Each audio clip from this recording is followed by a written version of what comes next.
Buenas.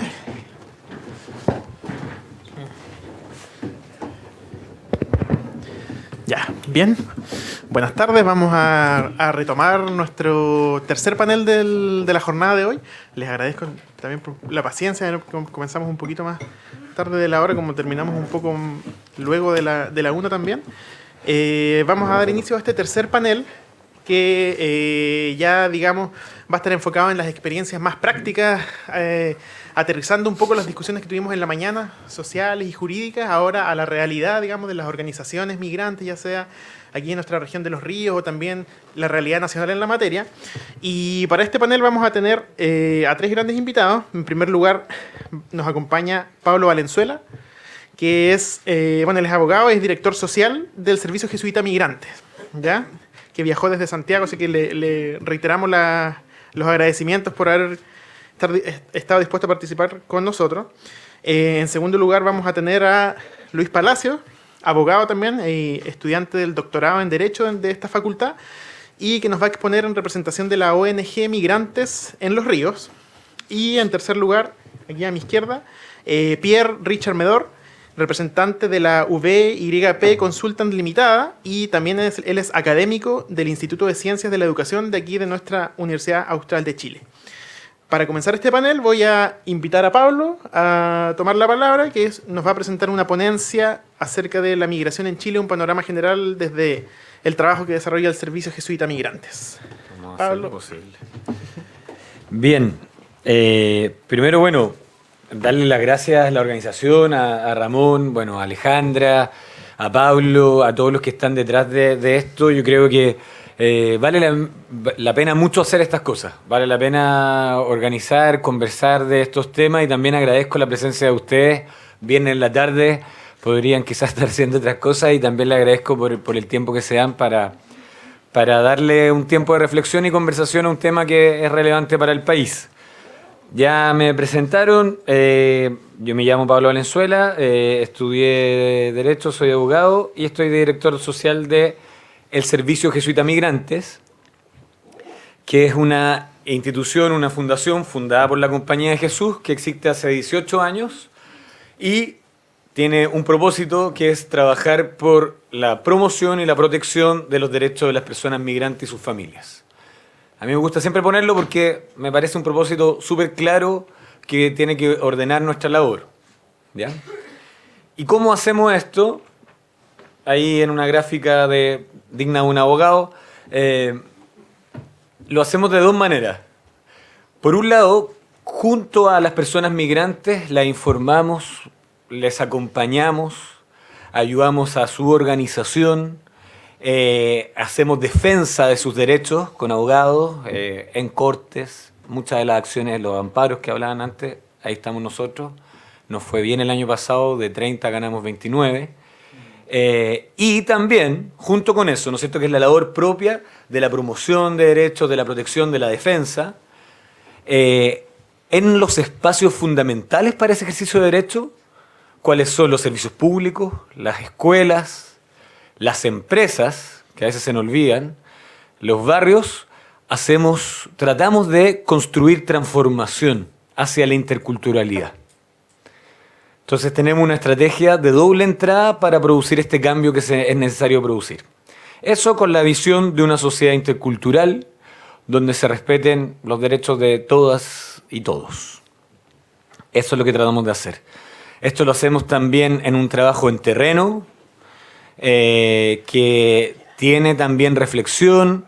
Ahí tenemos una buena, fuerte sociedad también con la Alberto Hurtado. Hemos editado libros, investigaciones, y nos importa mucho también, la incidencia, la transformación de las reglas.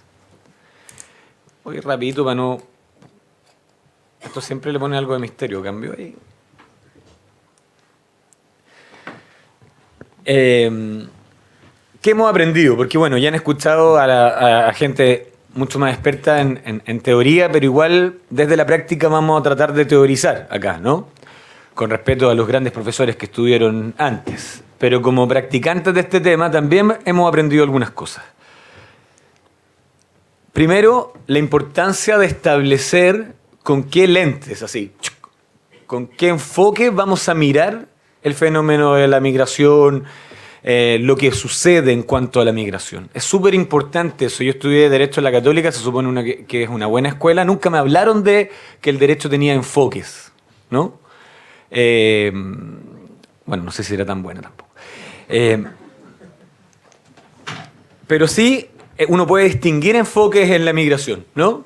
Puede distinguir un enfoque de seguridad, súper presente ahora con un vocero muy famoso, es rubio, tipo colorín, preside un país en Norteamérica, que es Donald Trump, ¿no? Él ocupa un lenguaje muy explícito. Creo que el enfoque de la seguridad está muy presente en muchos más países. Pero quizás el discurso más explícito del enfoque de la seguridad lo tenemos en él con esta idea de construir muros, de tener la migración con muros. Esos muros que son tan explícitos en el caso de Donald Trump, porque son duros, ¿no es cierto? Son físicos. Pero aquí también en Chile hemos sabido de construir muros administrativos, ¿no? Un muro a la migración no tiene por qué ser de hormigón. Puede ser un intrincado proceso administrativo o, como decía aquí el profesor, el uso de la discriminación, de la discrecionalidad en forma discriminatoria. También construye muros. Y uno también puede ver claramente un enfoque utilitarista, ¿no? Bienvenida a la migración porque es mano de obra barata. Nosotros tenemos una oficina en Arica y ahí constantemente hay personas que migran desde Perú y Bolivia para trabajar en el Valle de Zapa sin ninguna protección, en completa precariedad. Son muy bienvenidos, ¿no es cierto? Facilitan la producción de riqueza al que posee el capital, los bienes, poniendo su trabajo a un costo menor del valor que produce. Y para eso también, ¿no es cierto?, hemos visto que son bienvenidos los migrantes no solo aquí. Un caso paradigmático de aquello es Arabia Saudita, en otro paralelo, digamos, en otra latitud. Pero también está el enfoque de derechos humanos, que es el que a nosotros nos compromete y que ya se ha hablado algo acá. Y se basa en la simple reflexión, porque aquí hay muchos abogados o estudiantes de derecho, pero a mí me interesa defender la teoría de que todos podemos saber de derechos humanos porque todos somos humanos. Y todos cuando vemos un trato indigno nos indignamos, nos pasa algo. Entonces basta con reflexionar si una persona por cruzar una frontera pierde esa dignidad, pierde esa condición de igual.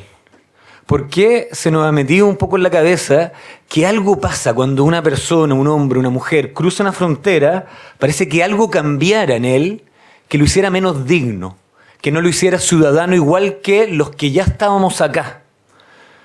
Es una concepción bien extraña. Bueno, lo que quiere el enfoque de derecho a nuestro modo de ver es romper esa concepción errada y darle un nuevo punto de partida a la reflexión sobre la migración, donde las políticas públicas que se traten sobre migración reconozcan la dignidad de los migrantes, respeten, garantizan, promueven y protegen sus derechos fundamentales.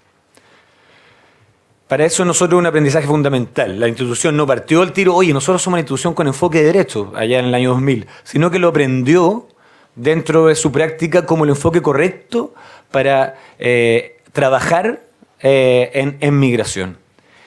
Y lo que sí hemos visto es que a otros le ha costado aprender, especialmente a los gobiernos, que el enfoque de derecho no basta decirlo. Oye, yo tengo enfoque de derecho. Sino que obliga, y no obliga solamente a un contenido sustantivo, sino que también obliga a cosas procedimentales, que eso es fundamental y siempre se nos va. ¿Cómo vamos en tiempo? Bien.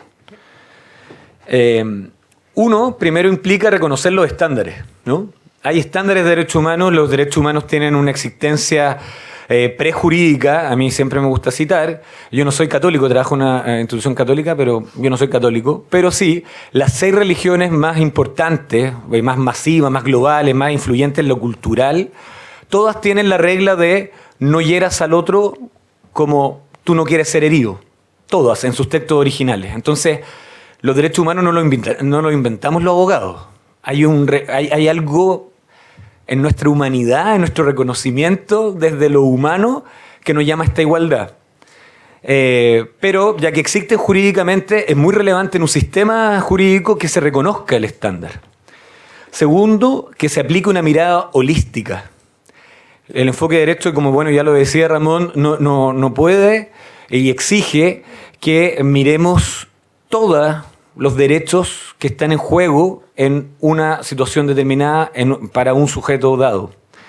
Tercero, identificar poblaciones excluidas. A nosotros nos gusta hablar más de exclusión porque la vulnerabilidad parece que pusiera que en el sujeto le falta algo. Y nosotros entendemos que lo que pasa con los migrantes es que hay estructuras que los ilegalizan, ¿no? Los desregularizan. Entonces nos interesa más el binomio inclusión-exclusión en ese sentido. 4, tomar acciones afirmativas con esas poblaciones excluidas. La justicia es dar a cada uno lo suyo y el enfoque de derecho eso lo entiende muy bien y por lo tanto no es que, porque nosotros también nos acusan, ahora estaba viendo en Twitter, tuiteamos algo y empiezan, muchos íconos de banderas chilenas empiezan a decirnos cosas, ustedes quieren privilegios para los migrantes. No, queremos justicia para ellos, queremos igualdad. Pero como son una población excluida, necesitan acciones afirmativas y eso también lo obliga el enfoque de derecho. Luego, transparencia, rendición de cuentas y algo muy importante, participación.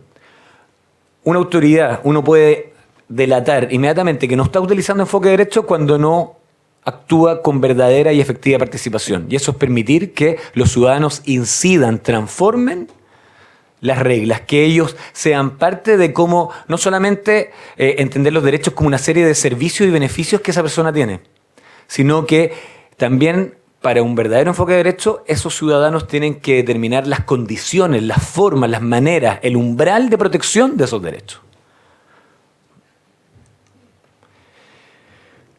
Segundo aprendizaje, tratar con la diversidad nos cuesta. ¿Ya? Esto ya lo sabían varios antes que nosotros, pero nosotros también lo aprendimos en la práctica y vale la pena decirlo. La diversidad nos cuesta, y nos cuesta a todos, a mí me cuesta, a todos ustedes. Y tiene algo que es muy particular, que lo decía también un sociólogo muy famoso que se llama Robert Putnam, que la diversidad produce los beneficios más observables a largo plazo y al principio un poco más conflictiva. Y eso vale la pena tenerlo en cuenta para poder trazar el camino a la interculturalidad. ¿Y qué implica este camino? Primero, transformar la mirada. Todos tenemos que también autocuestionarnos, todos tenemos prejuicios, estereotipos, y todos tenemos que también ponerlos en cuestión. La verdadera interculturalidad lo que exige es poner eso en diálogo. No cuestionarlo inmediatamente, no decir esto es bueno, esto es malo, sino que poner esas cosas en diálogo. Transformar las prácticas, cambiar la forma de comunicar, la forma de relacionarlo, hacer relaciones que, bueno, ya lo decía la profesora Carolina Stefani, no sean jerárquicas, sean horizontales, sean simétricas y, muy importante, transformar las reglas. Hay una explicación porque a veces se nos confunden estos conceptos, no es lo mismo estereotipo que prejuicio.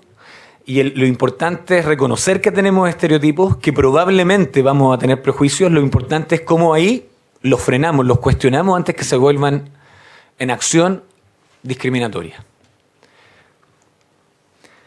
Para transformar las prácticas es fundamental poner en valor los distintos saberes. Nosotros tenemos un trabajo muy potente en escuelas que estamos tratando de configurar ahí un espacio intercultural. Bueno, no puede ser que el profesor diga, mira, esta escuela va a ser intercultural de esta manera. No, porque él sabe de una manera. No sabe mejor, sabe distinto. Y los alumnos también tienen saberes que pueden colaborar en esa construcción de ese espacio intercultural.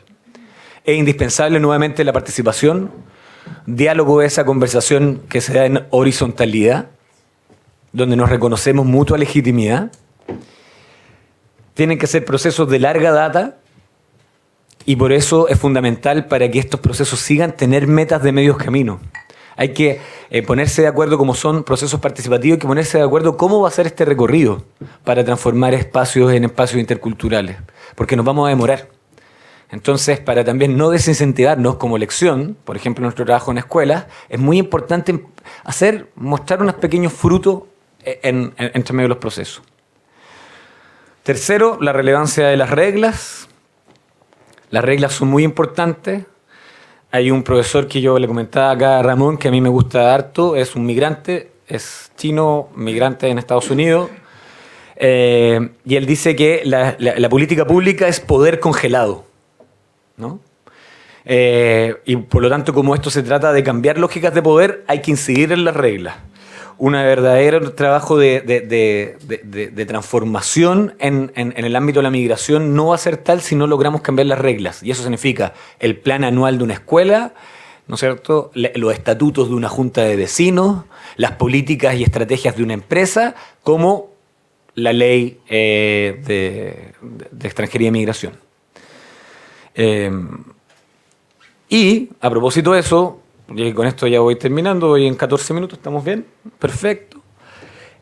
No puedo dejar de hacer un paréntesis, con lo cual vamos a terminar, sobre lo que se está discutiendo ahora. Hemos visto en la construcción de políticas públicas cómo se han implantado ciertos discursos, ¿no? Este discurso que es una tensión entre la ética y la popularidad, y que nosotros lo vemos a diario en nuestro trabajo con los diputados.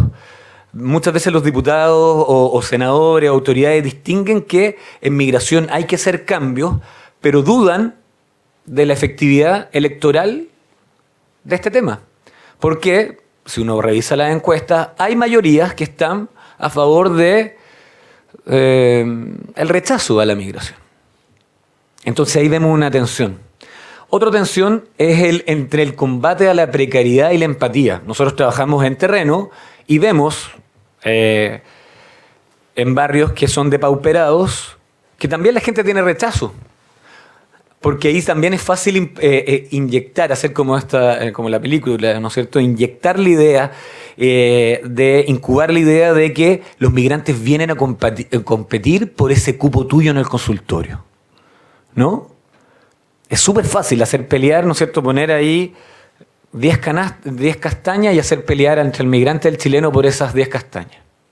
Cuando este país es reconocido la fuerte desigualdad que tiene, donde ya también nosotros tenemos dos países, un país de ISAPRES y otro país de atención en FONASA, ¿no? Un país con una educación de lujo, de barrios que superan a veces en sus promedios de áreas verdes, de urbanización, los promedios de Europa, y otros barrios que se asimilan más al continente africano. Entonces, en un país completamente desigual, ha sido muy fácil poner en competencia a las personas que habitan los barrios más depauperados con las personas migrantes. Y hemos pasado un gobierno en que había mucha coincidencia en este discurso de enfoque de derechos, que fue el gobierno de la presidenta Bachelet. En su programa, página 155, estaba la promesa de una reforma migratoria que nunca sucedió, con enfoque de derechos. Entonces fue un gobierno que tenía coincidencia, digamos, en el enfoque, pero que quedó en la inacción. A un gobierno que ha actuado muy rápidamente, y eso hay que reconocerlo, que ha puesto voluntad en el tema, pero con un discurso que coincide en los derechos, pero que después, cuando uno revisa con detención las políticas, por lo menos genera dudas, grandes dudas. Entonces nosotros ahí vemos que sigue primando un enfoque de seguridad y se sigue estableciendo en este lenguaje que también lo señalaban antes, esta amenaza económica, esta amenaza a los derechos, esta amenaza al bienestar que significarían los migrantes. Muy brevemente, porque además hemos protagonizado estas medidas, el proceso de regularización nos parece algo positivo, pero ahora viene su etapa clave, porque ahora vamos a ver si es un proceso realmente de regularización o cómo se van a ejecutar las expulsiones de las personas que o bien se les rechace la visa temporaria que da el proceso de regularización o quedaron fuera. Y ahí nosotros como Servicio Jesuita de Migrantes vamos a estar muy atentos con nuestro equipo de abogados para alegar las expulsiones que nos parezcan que no son fundamentadas.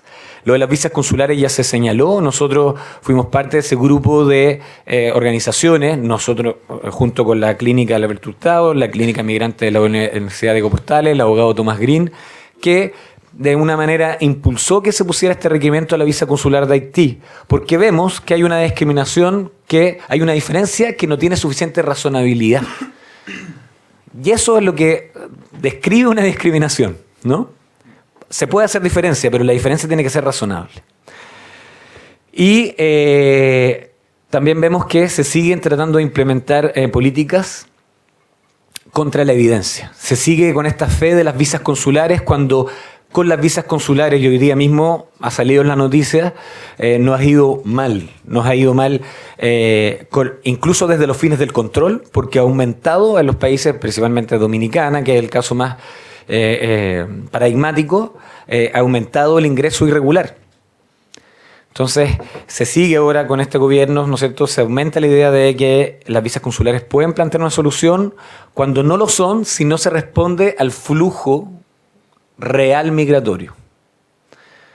Entonces, ahí también nosotros vemos una posibilidad de problemas. El proyecto de ley tiene que tener mejoras en igualdad de derechos.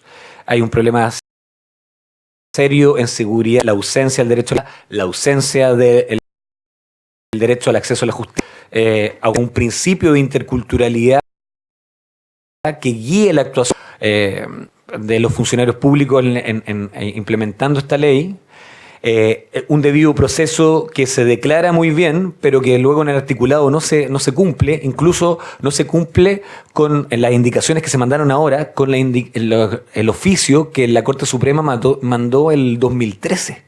Entonces uno no entiende por qué, por ejemplo, se persistió en un recurso judicial contra la expulsión de 48 horas.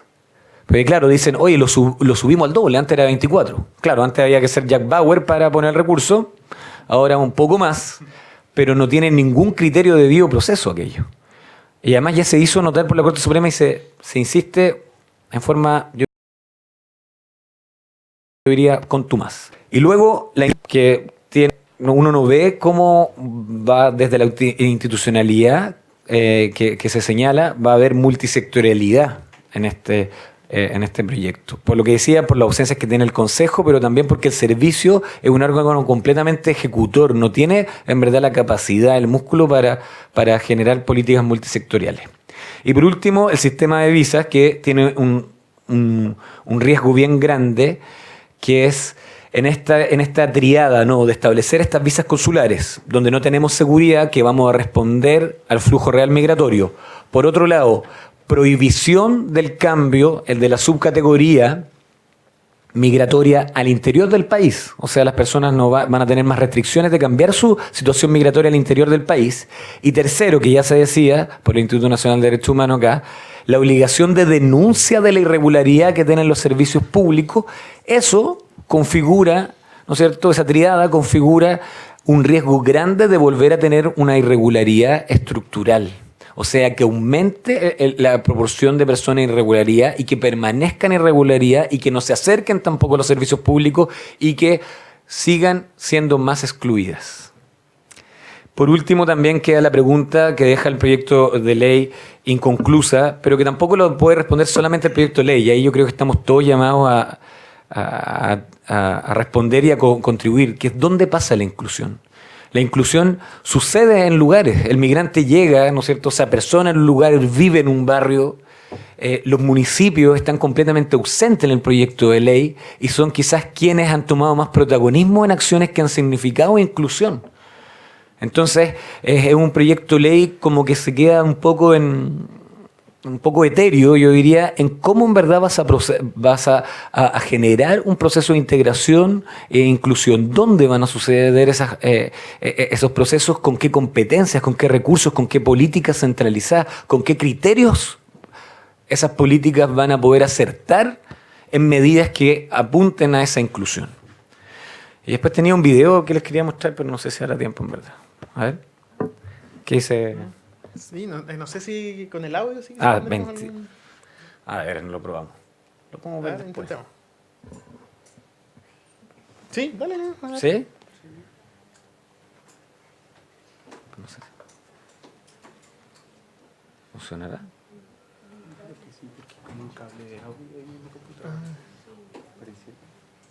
Pero es que se escapó.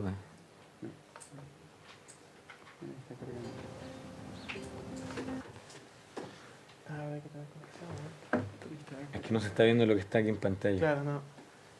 Seguramente tiene otro.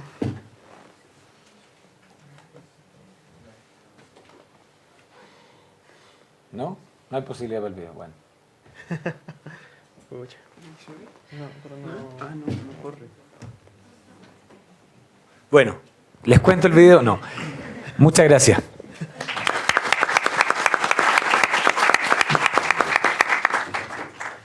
Muchas gracias, Pablo. Nos quedamos ahí con las ganas de ver el video, pero si nos compartes el link, quizá en algún ratito podamos revisarlo.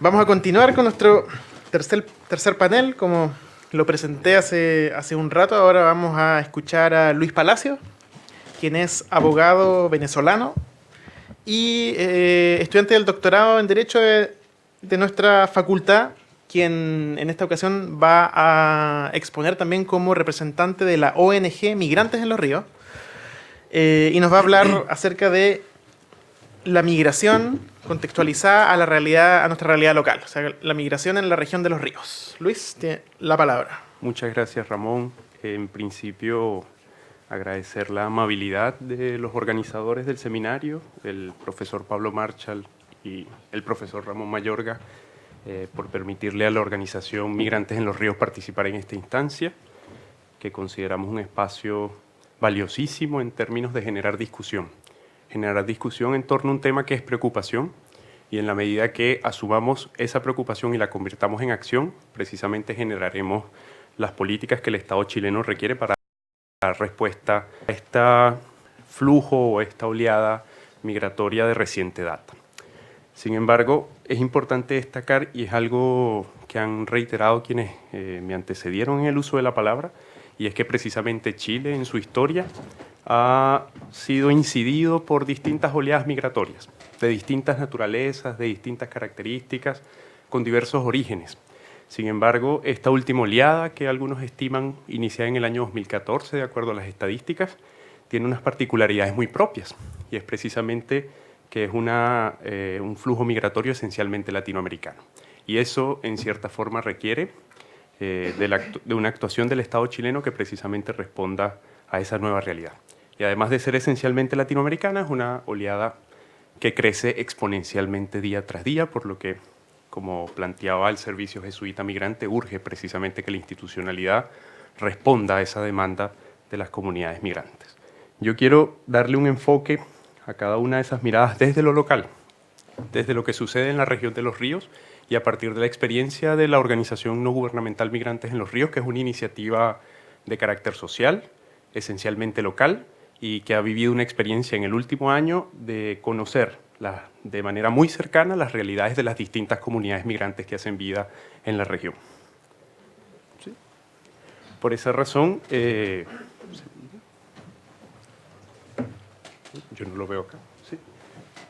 Permítanme. Por esa razón yo voy a orientar mi presentación en base a estos 4 puntos. Un primer punto orientado a caracterizar la migración en la región de los ríos. Luego vamos a dar una mirada a los resultados del último censo.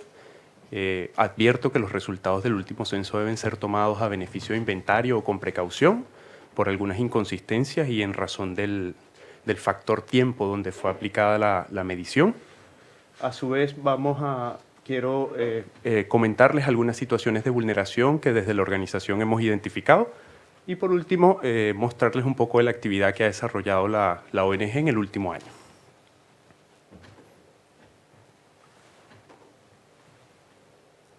¿Sí? ¿Con esto?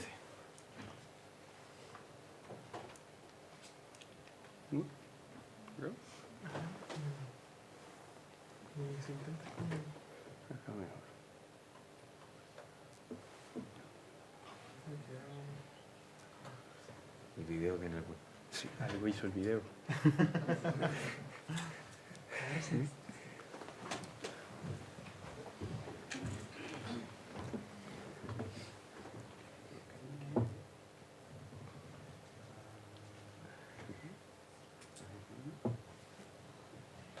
Parece que no hay como relación entre la proyección. Ese. ¿No? Ah, pero te mostró la primera. Sí. Bueno, y la segunda en este caso, pero la tercera no.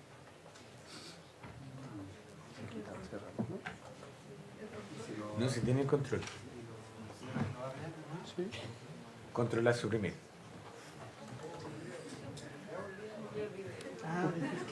El video.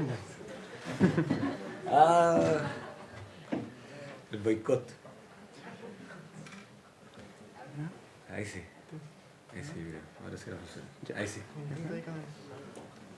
Perfecto. Bien, ahora sí, disculpen la demora en este caso. Respecto a la caracterización de la migración en la región, como les comentaba, parte de la historia de los flujos migratorios en Chile se protagoniza precisamente en el sur de Chile.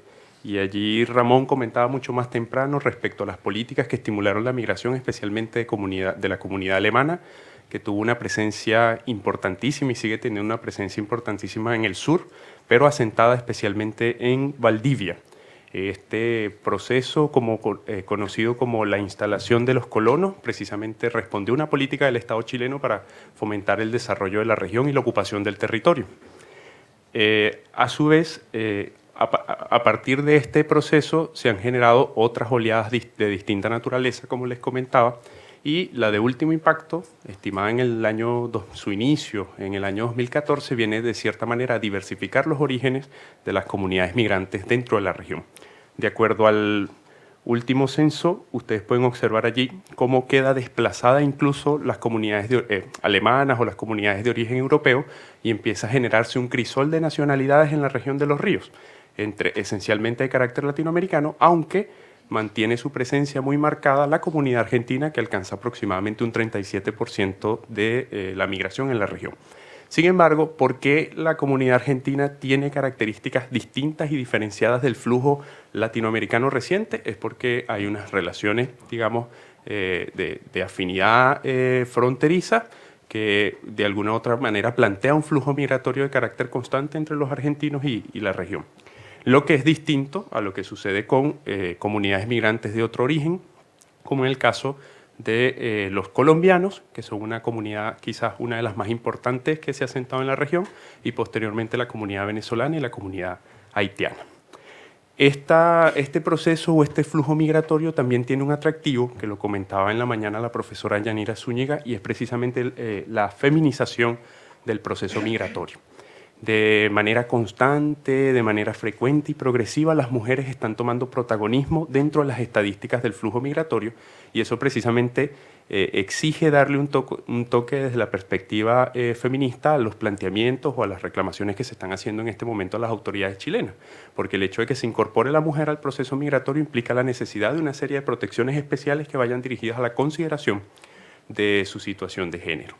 De acuerdo al último censo, aunque en la región aún no se alcanza un porcentaje de paridad como ocurre con el resto de Chile, se observa una creciente presencia de la mujer en los procesos migratorios que se han ido asentando acá.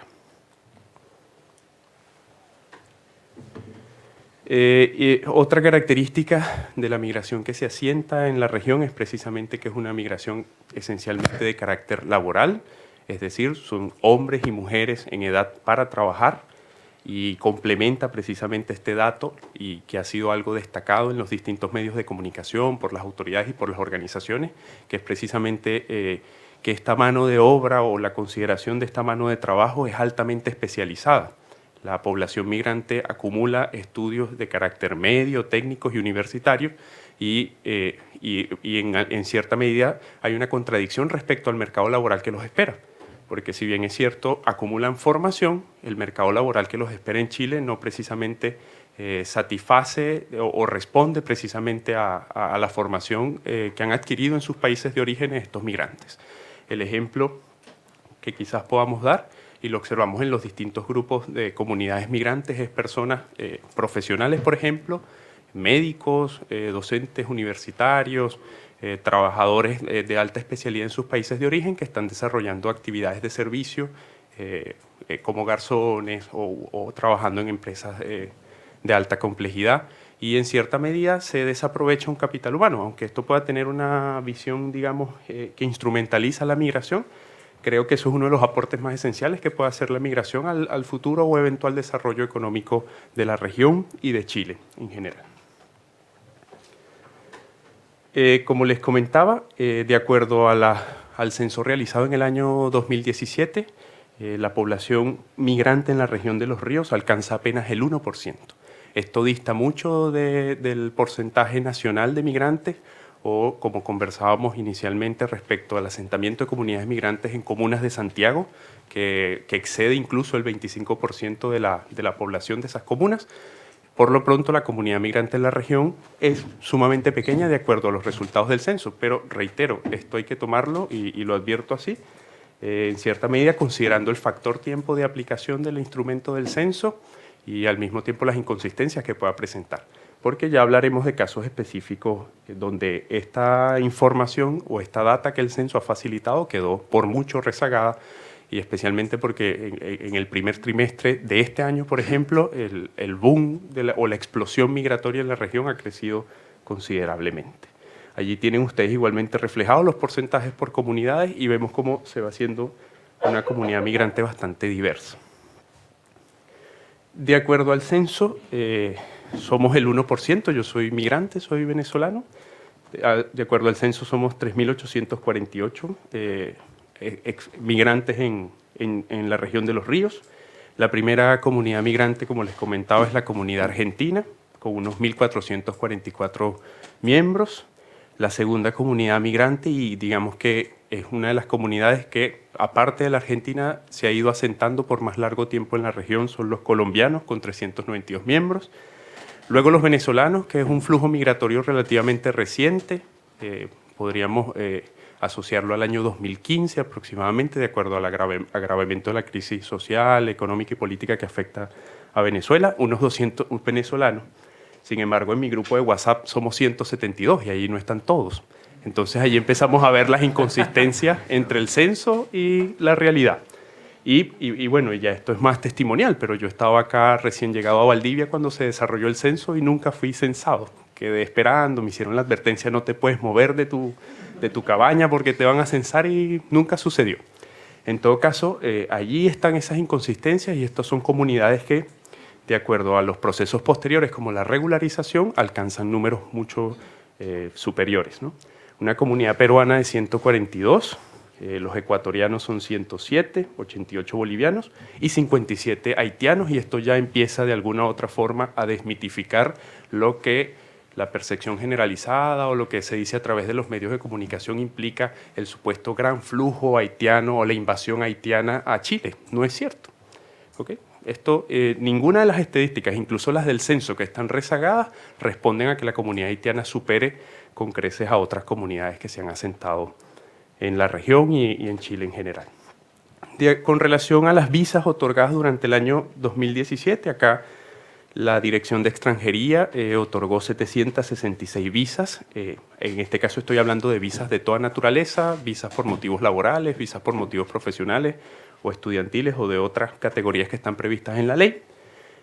Con relación a las permanencias definitivas, fueron entregadas 158 permanencias definitivas, y vemos allí esta asimetría precisamente responde a las dificultades para el migrante de alcanzar precisamente las condiciones que lo lleven a la obtención de una permanencia definitiva. Vemos la correlación hombres-mujeres de acuerdo a las visas ordinarias o a la permanencia definitiva. Quienes manifestaron ser empleados o demostraron ante la administración migratoria una relación de empleo, en un primer momento 144, en un segundo momento 55, y allí el dato de los estudios universitarios que declararon tener ante la administración migratoria las personas que realizaron este trámite. Nuevamente allí se hace evidente el dato de la comunidad haitiana. Visas regulares u ordinarias otorgadas 16 y permanencias definitivas entregadas durante el año 2017, 0. Para destacar precisamente las inconsistencias o los problemas que pueda representar el censo en términos de la presencia migrante en la región, allí algunas notas de prensa del diario Austral. En el caso del proceso de regularización, 108 ciudadanos haitianos fueron regularizados en un primer momento. Ya esta cifra evidentemente ha cambiado. En el caso de Ranco, 70 extranjeros apostaron por la regularización. Y una última cifra que revisé que responde a un informe oficial del Departamento de Extranjería de hace unas 2 semanas atrás, antes de que concluyera el proceso de regularización. Estamos entre las regiones con menor cantidad de solicitudes de regularización. Allí está Aysén con 59 solicitudes, seguida de Magallanes con 96 y Los Ríos 561 solicitudes de regularización. Lo que de alguna manera debe actualizar los datos respecto a los extranjeros que están radicados en la región de Los Ríos. Esto es una mirada precisamente a los números de cuántos somos y cómo estamos aún muy por debajo de lo que sucede en otras regiones del país. Respecto a las situaciones de vulneración, estas situaciones de vulneración han sido observadas por la organización en su despliegue en el conjunto de actividades que ha desarrollado, también en razón de nuestros integrantes, que algunos son representantes de distintas comunidades, hemos podido conversar y allí realizo una especie de inventario de las situaciones o de las situaciones de carácter general que nosotros hemos podido observar. Hay dificultades de empleabilidad. Por lo general, el migrante cae en un círculo vicioso cuando logra entrar a Chile y superar la discrecionalidad y todos estos elementos, porque se exige el permiso de trabajo. Pero para tramitar el permiso de trabajo, usted requiere tener inicialmente un trabajo, es decir, una oferta de trabajo o un contrato de trabajo que medie para acudir a las dependencias del Departamento de Extranjería y que le otorguen el permiso laboral. Esto, de alguna u otra forma, genera situaciones de precariedad laboral. Los empleadores no tienden a otorgar contrato. Y en este caso hay algo que algunos empresarios o comerciantes de la zona han destacado y es precisamente desconocer cómo contratar a un migrante. Y yo creo que es un tema precisamente de promover las facilidades. Hubo algún esfuerzo de una especie de manual para la contratación de extranjeros, sin embargo esto no ha tenido la suficiente difusión por las autoridades locales, lo que genera precisamente en algunos casos la imposibilidad de contratación o en caso de que se dé la relación de trabajo se da bajo formas irregulares. Y esta irregularidad va de no solamente el hecho de no tener contrato, sino de salarios por debajo del sueldo mínimo establecido. No hay, digamos, el acuerdo entre el empleador y el empleado para la satisfacción de temas de seguridad social o prestaciones posteriores. Otra de las dificultades identificadas es el acceso a la vivienda. En el caso de la región de Los Ríos, la mayoría de los migrantes ocupan viviendas de alquiler. Por todos es conocido que en ocasiones las condiciones generales de esas viviendas de alquiler y el costo de esas viviendas de alquiler suelen ser excesivos, esto en base a los estándares del mercado. Fue una noticia local, por ejemplo, el hacinamiento de de una vivienda que estaba ocupada por haitianos. El tema es ya preocupante el hacinamiento, pero cuando uno indaga mucho más de esta situación, resulta ser que el dueño o propietario del inmueble destinado a vivienda cobraba individualmente por cada uno de ellos para vivir en condiciones indignas, inadecuadas, que evidentemente afectan la condición de vida y de salubridad de estos. Y eso ocurre con las distintas comunidades. Y aquí también hay un tema referido a la situación regular del migrante, porque ya como se está haciendo frecuente en otras regiones del país, se está requiriendo alguna condición de regularidad para poder suscribir contratos de arrendamiento. Manifestaciones xenofóbicas, aunque son contadas, son muy pocas, estas requieren precisamente de la atención de las autoridades. Las condiciones de atención del Departamento de Extranjería, ya a través de los medios de comunicación, organizaciones, usuarios han hecho los llamados respectivos, el departamento no tiene el personal necesario. Dentro del mismo departamento nos comentaban que esto era un departamento que atendía 3, 5 personas diarias hace un año prácticamente y ahora tiene que atender 80 personas diarias y es insuficiente el personal para desarrollar esto. La lenta tramitación y respuesta a los requerimientos de visado. Puede transcurrir un año y 6 meses, incluso mucho tiempo más para que Extranjería Santiago responda, apruebe y se haga el estampado del visado en el pasaporte del extranjero para que pueda tramitar su registro único nacional. Incertidumbre causada por las recientes reformas. Esto ha sido incluso denunciado por el Servicio Jesuita Migrantes en su oportunidad, porque esto ocurrió de manera intempestiva y generó el caos en las comunidades migrantes, incluso el temor a expulsiones o a quedar en una situación de ilegalidad dentro del territorio, explotación laboral y condiciones inadecuadas de trabajo y ausencia de políticas locales destinadas a la integración. Y en este caso la Asociación de Municipalidades Chilenas siempre ha manifestado, lo hacía una revisión desde el año 2014, la necesidad de implementar oficinas locales de atención a los migrantes, pero del dicho al hecho hay un trecho muy grande. Y de acuerdo a las últimas estimaciones, solamente un 23% de las municipalidades tenían oficinas de atención a migrantes o realizaban algún tipo de actividad para la promoción y protección de los derechos de las personas migrantes. Con relación a la actividad de la ONG, y disculpen que vaya más rápido, es que Ramón, nuestra amistad, ¿de qué vale? Les decía inicialmente que la ONG es una iniciativa social de carácter local, dedicada precisamente a la promoción y defensa de los derechos de la comunidad migrante. Allí tienen algunas fotografías de las actividades en las que hemos participado, especialmente de forma conjunta con la comunidad haitiana y otras comunidades nacionales radicadas en la región. Y puntualizo, participamos en el proyecto de clases de español para la población haitiana, una jornada de celebración de la Navidad y entrega de canastas familiares para migrantes en situación de vulnerabilidad. La jornada multicultural realizada por el Instituto de Derechos Humanos contó allí con nuestra participación. Conjuntamente con las autoridades de la municipalidad participamos en la jornada de movilidad inclusiva y establecimos acuerdos con comerciantes de la ciudad precisamente para donar a personas específicas bicicletas, que aquí en Valdivia es muy común el uso de la bicicleta, a pesar de las condiciones tormentosas de nuestra ciudad, la gente anda en bicicleta. Un poco loco eso, pero la mesa de trabajo junto a la Pastoral Migrante que permitió articular acciones de apoyo inmediato, por ejemplo, recientemente la necesidad de trasladar el cuerpo de un venezolano que falleció y no teníamos los recursos para repatriarlo. A través de la Pastoral Migratoria logramos integrar algunos esfuerzos para que esto ocurriera. La Bolsa de Empleo para Migrantes, que es una iniciativa de la ONG que busca poner en contacto a migrantes con empresarios de la localidad que estén dispuestos a contratarlos y facilitar la realización de los trámites. Somos parte del Consejo Consultivo Nacional de Migraciones y allí no está reflejado, pero se realizó en Valdivia el año pasado, se celebró por primera vez el Día Mundial de la Arepa. Allí participamos también activamente y bueno, y nos hemos sumado al esfuerzo de la Facultad de Derecho respecto a la Escuela para Migrantes, que es una iniciativa que va a empezar a andar en los próximos días. Muchísimas gracias por su atención y disculpen si me excedo.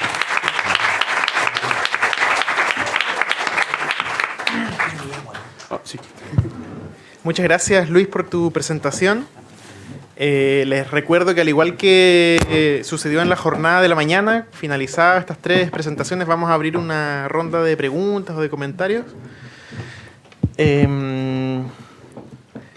Así que finalmente vamos a darle la bienvenida y a agradecer a nuestro último expositor de la mesa, que hizo un gran esfuerzo por estar aquí, así que se lo agradezco de verdad nuevamente, que es Pierre Richard Medor, como dije, es representante de la VYP Consultant Limitada, y él es académico haitiano del Instituto de Ciencias de la Educación de la Universidad Austral de Chile. Así que, Pierre, muchas gracias nuevamente y bienvenido. Muchas gracias. Buenas tardes a todos. Bueno, hoy les voy a presentar un poco el proyecto de migración inclusiva que hemos ejecutado, pero principalmente lo hemos hecho en base a varias instituciones. Y una de las instituciones que coordinaba todo el proceso era la VIP Consultant. VIP. Uno puede escuchar VIP, piensa Very Important Personal, ¿no? No, se equivoca. VIP significa valor y posibilidad. Y cuando hablamos de valor, cada ser humano que llega, y en el caso del migrante, toma decisiones, salir de Haití, a cruzar fronteras, no saber qué le va a pasar, dónde va a llegar, si va a poder comunicar con alguien, tiene que armarse de valor para poder llegar acá. Entonces creemos en los valores de las personas para tomar decisiones. Pero también hay otro lado que es importante. Si el territorio que recibe persona no le abre, no le da las posibilidades, esa persona no va a poder alcanzar nada. Entonces, por eso hablamos principalmente de la VIP, ¿ya? ¿Y quiénes somos? En realidad, queremos contribuir a un desarrollo sostenible, centrado en las personas y las comunidades. En las personas porque es lo más importante que hay en ese mundo.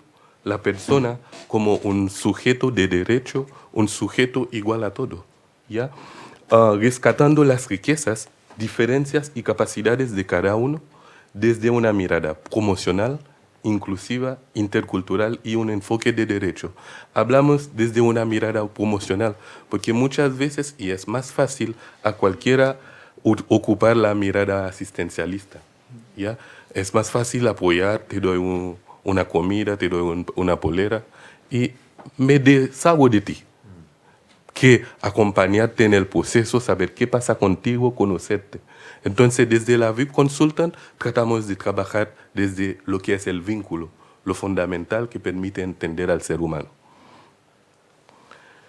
¿Cuáles han sido nuestras principales acciones? ¿Y en base a qué? Bueno, la VIP Consultant en general ha trabajado con diferentes sectores de la vida nacional y en especial en la región de Los Ríos, ¿no? Hemos trabajado con el sector público, podemos ver la gobernación, hemos apoyado a la gobernación en los trámites que ha tenido con ciudadanos haitianos y otros ciudadanos también que han tenido ciertas dificultades. Con los tribunales, últimamente está sucediendo ciertas quejas o ciertos abusos respecto a los trabajos que pasan los migrantes. Entonces apoyamos en ese aspecto a la Dirección del Trabajo para dar cierta capacitación a los migrantes, también a los nacionales, porque muchas veces, como lo decía Palacio, no saben qué hay que hacer para trabajar con un migrante, ¿ya? Que es algo tan sencillo, firmar un contrato y listo, ¿ya? Hemos trabajado también con la salud, o sea, los CESFAM, las ánimas. Hemos podido apoyar en ciertas traducciones de documentos al idioma, porque de acuerdo a la ley hay que tener los reglamentos internos en el idioma del trabajador, ¿ya? Entonces tratamos de apoyar. También desde ese proyecto que es la migración inclusiva, que tiene 3 pilares importantes. Primero, el taller de español, o sea, el idioma. Si estoy hablando en otro idioma, nadie me va a entender. Seguramente, si hablo en creol, creo que es lo que va a suceder, ¿no? Pero el segundo pilar es la alfabetización digital, porque la realidad en Chile, todo está digitalizado. Si no hay luz, si no hay electricidad acá, nada funciona, ¿ya? Que no es totalmente una realidad en el caso haitiano. No hay electricidad, todo sigue funcionando. No nos apagamos, ¿se entiende? Entonces, ese segundo pilar, que es la alfabetización digital, lo trabajamos desde la DIBAM, que nos acompaña y, bueno, tenemos uno de los representantes que permite a que la población migrante tenga acceso a todo lo que es el gobierno electrónico para hacer los trámites desde el Internet, tener acceso a los servicios en la biblioteca y otros. También pero todo eso, la VIP ha sido un facilitador entre el sector público y los servicios que ofrecemos, pero siempre desde un enfoque muy promocional, ¿ya? Pensando que el migrante tiene que aportar, tiene un valor para aportar. En la sociedad civil nos hemos vinculado con las universidades, la iglesia, o sea, que nos han apoyado a algunas agrupaciones culturales, y el elemento fundamental de eso que es el voluntariado. Todo el proyecto de migración inclusiva ha sido posible por el aporte de los voluntarios, porque tratamos de hacer una educación muy personalizada. La idea era para cada migrante tener un voluntario. ¿Y cuáles eran los requisitos que teníamos para los voluntarios? Lo único que los pedíamos que hablan español. Lo único, ¿ya? No necesitan hablar inglés, portugués, no. Era que hablan español, porque creemos que la única forma de aprender un idioma es practicándolo, ¿ya?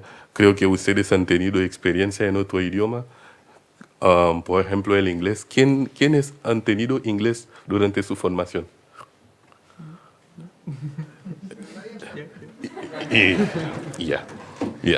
Buena respuesta. Nadie aprende porque el proceso ha sido diferente.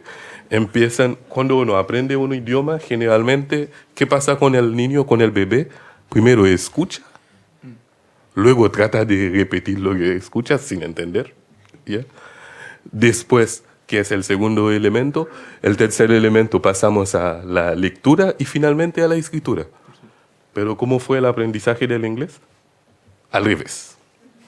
¿Ya? Entonces fue un primer elemento. Y lo otro que también afectó que la persona, o sea, los profesores mayormente enfatizaban en la gramática, que es lo último que hay que pensar en la enseñanza de un idioma. Bueno, todo eso hemos trabajado desde un elemento muy fundamental que es la horizontalidad. El migrante en Chile en general, la relación que tiene con el nacional es una relación muy vertical. ¿Ya? Va a ver a su patrón, no a su jefe, a su patrón. Entonces, la relación no permite que haya ciertas confianzas y conversar. Nosotros tratamos de promover una mirada muy horizontal para que igual las personas estén en igualdad de condiciones. ¿Ya? Y eso se evidencia a través de los voluntarios que teníamos. Un migrante, un voluntario. Pero tenía, o sea, si uno va a tratar de aprender un idioma, al principio va a hablarlo mal, a lo Tarzán, ¿no? Pero al final va a poder avanzar, ¿ya? Y lo que desde ese taller que hemos tenido, lo que principalmente usamos el idioma como una excusa para generar encuentros. Los migrantes buscan establecer relaciones con las personas, con toda la comunidad. Entonces, en ese espacio llega personas que, igual que nosotros, a ver, acá nadie se va a equivocar si que yo no soy chileno, ¿no? Se denota rápidamente. No van a decir, ese es un chileno. Bueno, entonces lo que tratamos de hacer es relacionar desde ese encuentro que sería una plataforma para poder generar muchos cambios. O sea, conocer qué pasa con ese haitiano que recién llega y no conoce nada de los servicios públicos, dónde hacer o dónde acudir cuando tiene un problema. En ese espacio permitimos todo eso. O sea, no solamente es el aprendizaje del idioma. Y lo tercero que tenemos es, desde ese proyecto, ha sido la parte sociocultural. Porque si bien en los dos pilares anteriores teníamos la enseñanza del español, la alfabetización digital, siempre ha sido desde el nacional hacia el migrante. Pero desde lo que es la parte sociocultural es desde el migrante hacia los nacionales. O sea, enseñando varias cosas sobre la música. Si les digo, ¿qué saben de Haití? ¿Qué saben de Haití acá? ¿Qué les viene a la mente? Primer país en independizarse. Ya. ¿Haití es solamente eso? No. Hay gente que me dicen, ¿hay escuela en Haití? Bueno, ¿cómo estoy acá si no había escuela? ¿Se entiende? Pero no se deja entender, no se deja surgir por esos elementos. Y luego con el sector privado, donde facilitamos dentro de ese mismo espacio intermediación laboral. O sea, hay personas que quieren contratar a migrantes, pero no saben cómo. Es llegar y le explicamos y todo facilito. ¿Ya? Hemos apoyado a ciertos servicios en la agricultura, en los servicios turísticos, para que esas personas sepan cómo funcionar con la persona. Pero lo fundamental es siempre desde la comprensión del fenómeno. O sea, yo voy a vincularme con alguien que es un igual a yo. No cambia el hecho de ser negro, de ser blanco. Somos iguales, ¿no? Entonces, tratamos de explicar eso, de enfocar desde esa pequeña práctica. Pero, ¿qué nos puede suceder cuando ven a un migrante? ¿Qué me sucede con un otro distinto? Para eso les invito primero a cerrar sus ojos, ¿ya? A vaciar su mente, a cambiar, a sacar la cara que pueden tener del migrante, ¿no? Qu'est-ce qui va se passer si vous écoutez quelqu'un qui parle une autre langue, qui dit qu'on le juge à partir de sa couleur, à partir de ce qu'il fait? Est-ce que cette personne-là laisse d'exister? Est-ce que cette personne-là ne mérite pas d'avoir accès à tous les droits? We can judge a book by its cover. Is it possible to do that? I can't imagine that. If you want to know something about someone first, As a book, you need to read it. You need to get deep inside in order to understand what is happening. If you don't read a book, you cannot know what is happening inside. You cannot know exactly what do they want to say, right? So it's just the same. A migrant process, I can say they just come here, but they are human as us. They are the same as us, right? Ça qui passe si nous entendons un haïtien qui parle. Est-ce que ça t'a voulu dire que lui-même il n'a pas accès, il n'a pas un pouvoir pour gagner accès avec tout ça chilien gagne? Nous pensons que ça n'a pas bonne différence. Moi, je crois que ça qui est important, ce n'est pas l'angle. Ce qui est un pilote bagaille. Si on juge à partir de l'angle d'origine, son pile bagaille, non? ¿Qué les pasa a ustedes? Esa es la realidad del migrante. Llega, probablemente no entendieron muchas cosas de lo que dije. El migrante cuando llega en esa situación. El migrante haitiano en especial. ¿Ya? Esa mochila representa la cultura del migrante que llega. Puede ser su idioma, su creencia, puede ser su música, todo. Pero llega a una sociedad, a un país donde hay una cultura establecida. ¿Ya? Chile, como lo conocemos, es una sociedad multicultural. Están los pascuenses, están los mapuches, hay muchos descendientes alemanes y descendientes españoles ni hablar. ¿Ya? Pero lo que pasa en la sociedad multicultural, muchas veces hay una predominancia de una cultura. Nosotros desde la VIP lo que apoyamos es llegar a una interculturalidad, más que a una multiculturalidad. Porque en la interculturalidad no soy el haitiano que llegué hace 5 años. Ya me extraña no comer poroto con rienda. ¿Ya? Pero igual no voy a olvidar de comer mi comida haitiana, mi poroto con arroz con frijoles, como dicen. No voy a olvidar, pero va a ser un otro ser. Yo no dejo de ser haitiano, pero tampoco dejo de ser parte de esa cultura que está acá. ¿Ya? Para eso, ¿qué expresa para ustedes el francés? ¿Qué representa el francés para ustedes? ¿Qué expresa culturalmente el inglés? ¿Qué expresa culturalmente el creol? ¿Qué expresa para ustedes el migrante blanco, negro, amarillo? ¿Qué representa? ¿No son seres humanos? ¿Ya? ¿Qué expresa para ustedes el español, el idioma español? Entonces, si ustedes,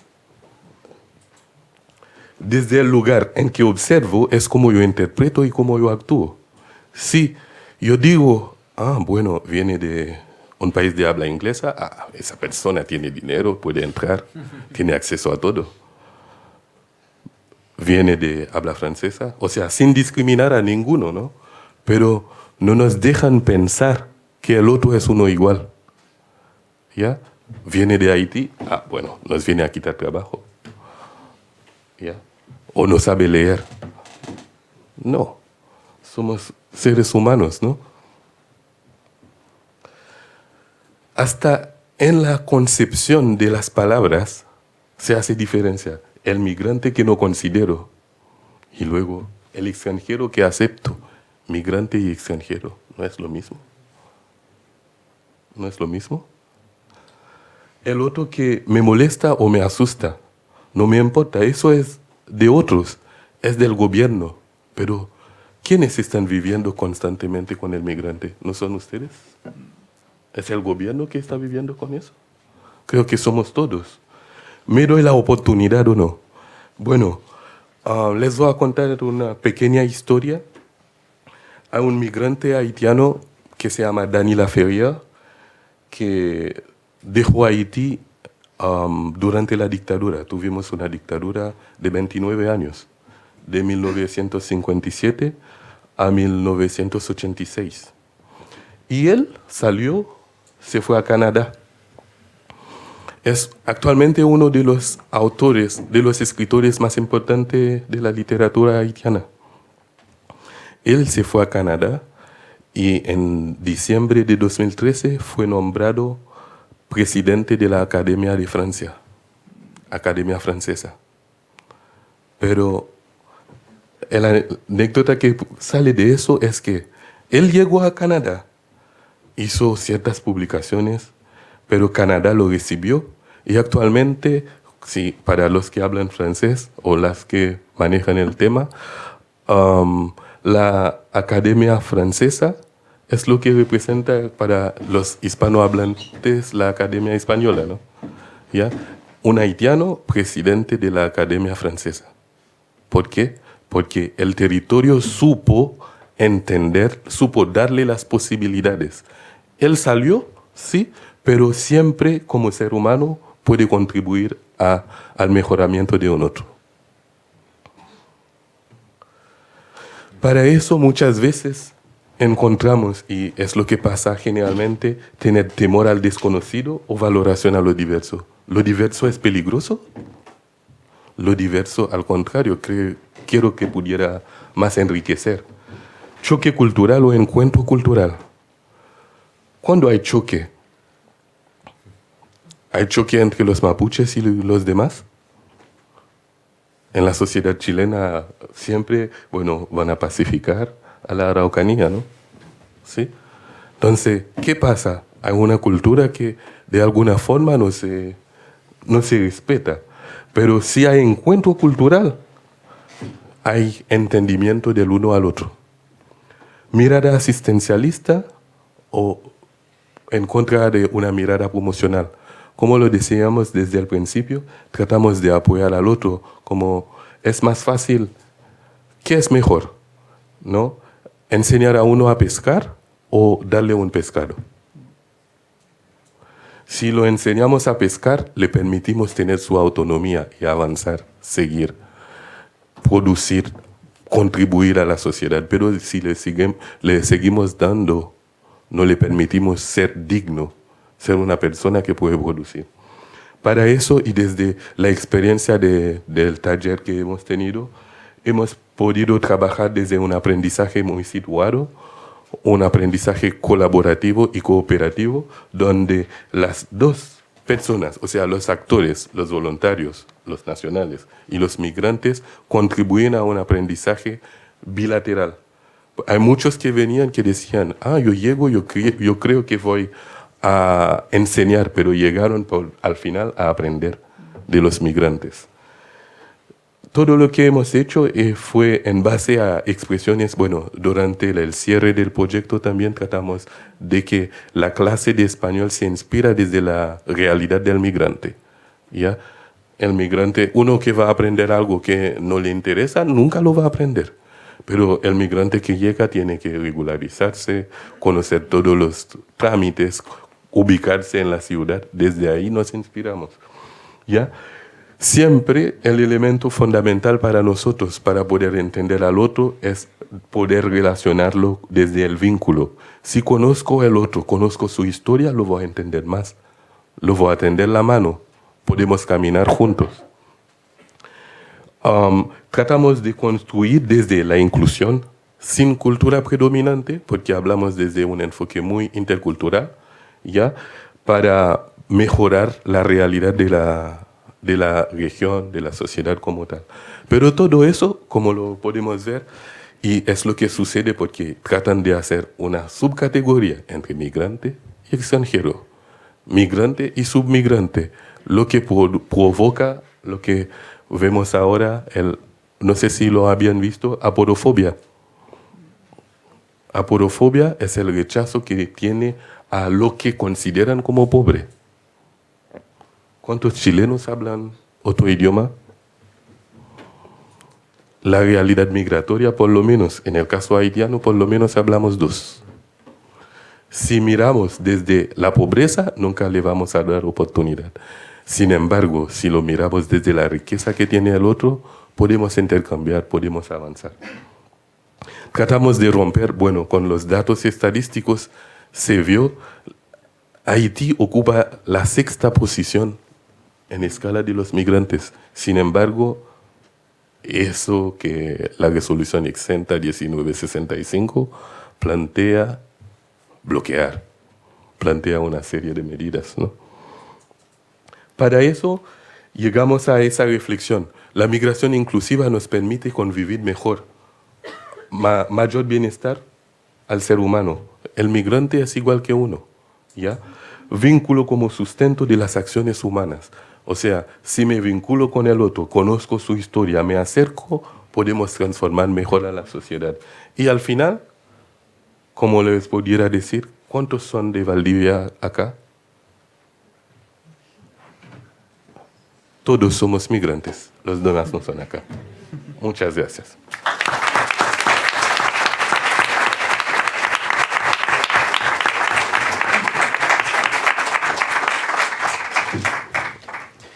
Muchas gracias, Pierre. Como les había adelantado, tenemos ahora unos minutos destinados a una ronda de preguntas o de comentarios, de alguna reflexión que alguien quiera plantear, así que dejo dispuesta la palabra para que la persona que quiera hacer una consulta, algo, levante la mano y le van a acercar allí el micrófono para que podamos dialogar un ratito con nuestros expositores. Está todo muy claro.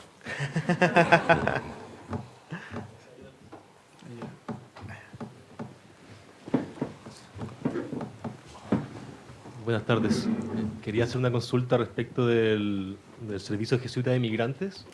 Si tiene alguna experiencia con refugiados sirios o palestinos, ya que no sé si será el foco de los jesuitas, pero en Chile hay por lo menos 400.000 personas de origen palestino, la mayoría que llegaron acá durante la Primera Guerra Mundial. Y también me acordé un poco de las palabras de Pierre cuando él habla de la aporafobia o aporofobia, que en el fondo es un poco el miedo a la pobreza, porque cuando los primeros migrantes palestinos llegaron a Chile, en realidad eran considerados migrantes de segunda categoría, ya que la Agencia de Colonización de Chile prefería migrantes de origen italiano o alemán, con el objetivo declarado, digamos, de mejorar la raza, que era el discurso medio darwiniano de la época. Y una vez que los palestinos llegaron acá y empezaron a desarrollarse, y empezaron a generar industria, empezaron a insertarse en la política, digamos que cambió un poco la visión que había de estos migrantes, y hoy en día son parte integral de la nación chilena, e incluso son mirados de igual a igual. Entonces, bueno, es un comentario y, digamos, la pregunta va enfocada en eso, en si hay alguna experiencia respecto a refugiados. Gracias. Vamos a ver si hay otra, para que acumulemos un par de... Si de repente hay interés por alguien más. Hola, buenas tardes.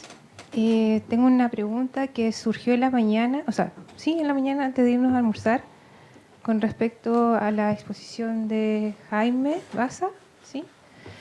Quería preguntarles acerca de qué pensaban ustedes cuando él habla acerca de que la población migrante debería tener leyes específicas de migrantes. Esto lo estaba pensando porque en nuestro país, si bien no existen leyes específicas para los pueblos originarios, sí existe un trato bastante distintivo y hay una discriminación positiva con respecto a la población, sobre todo de mapuche, que tiene ciertos accesos o privilegios, decirlo entre comillas. Entonces, esa es mi pregunta con respecto a este tipo de leyes o beneficios directos exclusivos para migrantes. Gracias. ¿Alguien más? Carolina, acá adelante. Hola, una pregunta para Pierre. Si la participación, la formación de estas organizaciones que han logrado traspasar, digamos, hacia una demanda por mayor justicia y una acción más política también, ¿no?, dentro de la comuna. Gracias, Carolina. No sé si hay alguien más o podemos, con las preguntas e intervenciones que ya tenemos, no sé si quieres, ¿gustas comenzar, Sí. Pablo? Voy a tratar de igual responder dos que me siento más preparado. El servicio jesuita es parte de una red, de eso quizás no lo expliqué, de varios servicios jesuitas que son a refugiados o a migrantes. Son más de 50 en el mundo. Pero acá en Chile siempre se ha fijado, ¿no es cierto?, en la población migrante, no tomando el tema de refugio. Cosa que a mí personalmente, esto ya no representa a la institución, me gustaría que consideráramos, porque Chile está teniendo primero el número de personas que tienen estatus de refugiado acá en Chile es muy menor. Estamos siendo un país que podría acoger a muchos más refugiados de lo que lo estamos haciendo. Entonces ahí me interesaría que nuestra institución impulsara eso. Y segundo, el sistema está bastante colapsado o está funcionando bastante mal. Porque primero hay mucha devolución, hay harto rechazo, especialmente en el caso de compatriotas venezolanos, están teniendo, a pesar de que ellos reclaman la calidad de refugiados, están teniendo rechazo. Ahora en Arica, nosotros tenemos una oficina ahí, tenemos oficina en Tacna y tenemos oficina en La Paz, entonces nos enteramos bien lo que pasa ahí y está habiendo mucho rechazo de personas que alegan ese estatuto también en el caso de ciudadanos cubanos. Entonces, tenemos ganas de tratar de tomar el tema, pero no lo hemos tomado hasta el momento como organizacionalmente. Pero un tema que está funcionando mal por eso, por la devolución y también porque los procesos de reconocimiento del estatus se están demorando mucho. Entonces esas personas tienen una visa que dura 8 meses, si no me equivoco, pero después se la renuevan y quedan en una situación de mucha precariedad también en cuanto a su residencia y en su estatus. Entonces, en verdad, creo que hay un espacio potente para el servicio jesuita, como también para las organizaciones que sean, para esta misma escuela, de meterse en el tema de refugio por la responsabilidad que puede tener Chile a nivel global, ¿no es cierto? Un país que acoge a más refugiados y que les da un mejor trato. Segundo, me interesa el tema también de responder lo de las medidas especiales. Mira, es súper importante entender que desde el enfoque de derecho, por lo menos nosotros así como lo entendemos, sí es necesario tener acciones afirmativas, o sea, que haya normativas, políticas públicas especialmente consideradas, ¿no es cierto?, que traten de combatir las causas de exclusión que tienen las personas migrantes.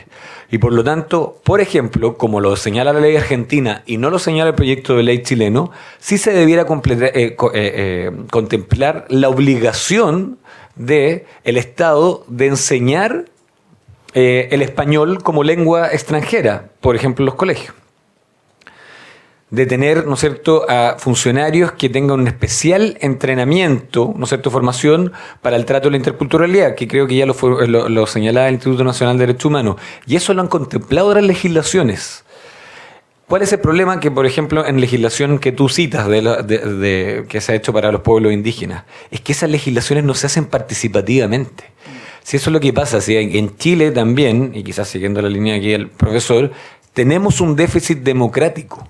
La sociedad civil no juega un rol preponderante en la construcción de la legislación. Todavía estamos en una legitimidad democrática muy tibiona que se basa en la elección, ¿no es cierto?, popular cada 4 años y en que el Estado debiese producir ciertos bienes públicos, ¿no?, que es la legitimidad más básica de la democracia. Pero nos falta una legitimidad de una democracia más participativa, donde el poder se comparte, no solamente en los momentos de elección, sino que también en el ejercicio de ese poder cuando afecta a derechos fundamentales de esas personas. Eso. Bueno, en realidad desde la VIP lo que hemos tratado de hacer, primero informar a los migrantes de sus derechos y deberes.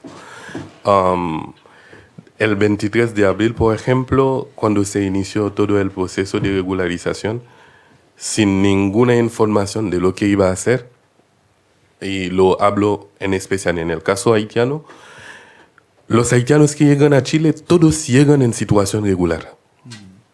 Porque llegan por el aeropuerto, reciben el sello de la PDI, reciben todo. Y llegan en situación regular. ¿Ya?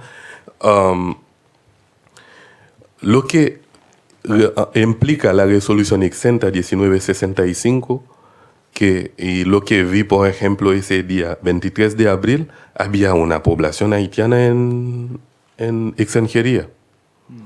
¿Por qué? Primero se fueron porque tenían más miedo que conocimiento de lo que era. Los 30 primeros días eran para las personas que habían pasado por pasos inhabilitados, que habían ingresado de forma irregular. Nosotros hicimos una actividad como el 27 de abril porque esperábamos que el gobierno hiciera algo de lo que era darle cierta explicación sobre la ley primero antes de pasar a ese proceso, que no fue. Entonces, ese primer día yo fui a la extranjería, por ejemplo, a decir, mira, a la población haitiana por lo menos no necesita ingresar en ese proceso por ese momento.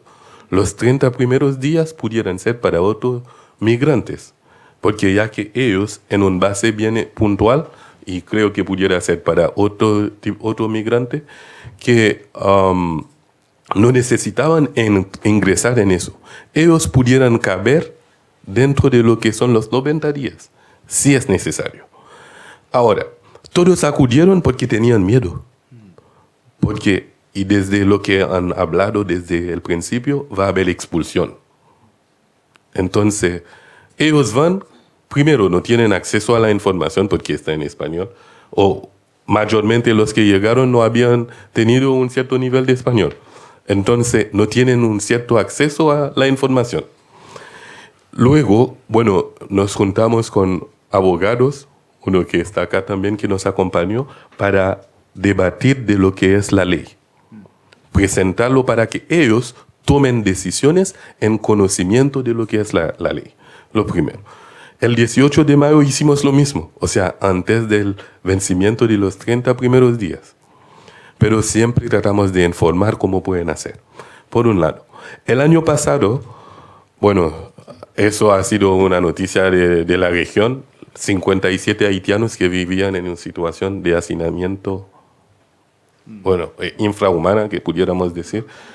Yo fui a ese lugar, yo entré en todos los cuartos. Yo respeto a los animales, ¿no? Pero en ese lugar ni siquiera animales deberían vivir. ¿Ya? Pero estaban viviendo personas en esos lugares. Tratamos de llegar, porque primero, si yo llego y yo hago el ejemplo, si hablo en creol, nadie me va a entender.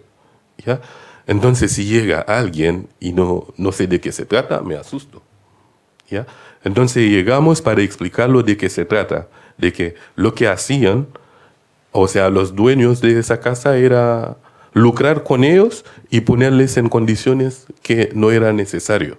Ya, apoyamos en ese proceso y les explicamos de A a Z lo que tenían que hacer. Por un lado está eso. Por el otro lado también apoyamos a los tribunales. En los tribunales llegan todo lo que son las denuncias laborales por los abusos, por todo lo que sucede, para darle la voz a los que no tienen voz. Apoyamos en ese proceso. En los servicios de salud, como yo lo mencioné, tratamos también, y con el CESFAM de las ánimas, tratamos de apoyar, informarlos sobre los accesos que pueden tener a la salud, que tengan o no documentos vigentes. Entonces tratamos de alguna forma contribuir a mejoramiento de ellos. La idea es que no podemos hacer todo, lo tenemos claro, pero tratamos de aportar con nuestro granito de arena. ¿Ya?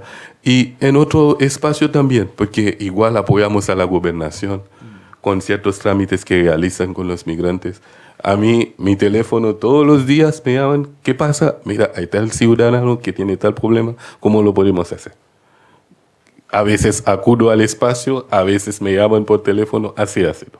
Entonces tratamos de contribuir en eso, pero siempre respetando los derechos de la persona. Porque uno toma decisión cuando sabe de qué se trata. Eso. Gracias.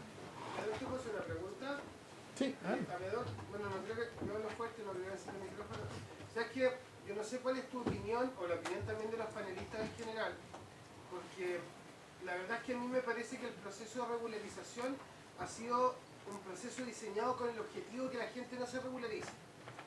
O sea, yo he sido migrante en otros países, he vivido 12 años fuera de Chile, y efectivamente yo nunca había visto un proceso de regularización tan mal hecho, con tan poca publicidad, con tan poca información en los servicios públicos, tan poca información en las municipalidades.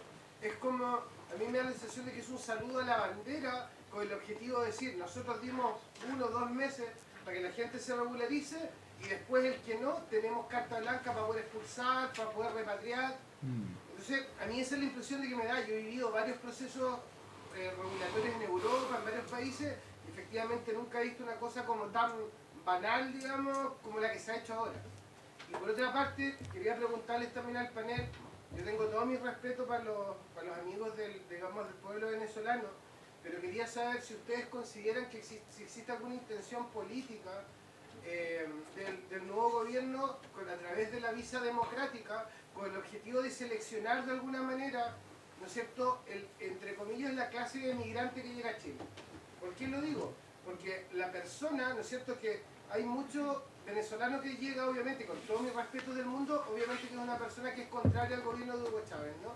Lo cual implica que hay gente que ya saca cuentas alegres, y a mí me lo han comentado, de que piensan que como después de 2 años pueden votar en las presidenciales, existe la intención de que llegue más venezolano con el objetivo que pueda votar a favor de un sector político determinado en este país.